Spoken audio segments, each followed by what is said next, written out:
गेले तेव्हापासून काय परिस्थिती आली समाजावर, आणि हे गीत अगदी अभ्यास करून भानावर राहून आमचे अनुरुद्ध दादा शेवाडे काय म्हणतात बघा.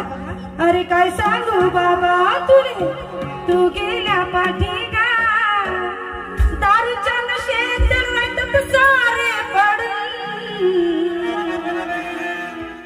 दारूच्या नशेत रटत सारे पडून, आणि समाजाची एकी नाही झाली अजून गा बाबा, समाजाची एकी नाही झाली अजून गा बाबा, समाजाची एकी नाही झाली.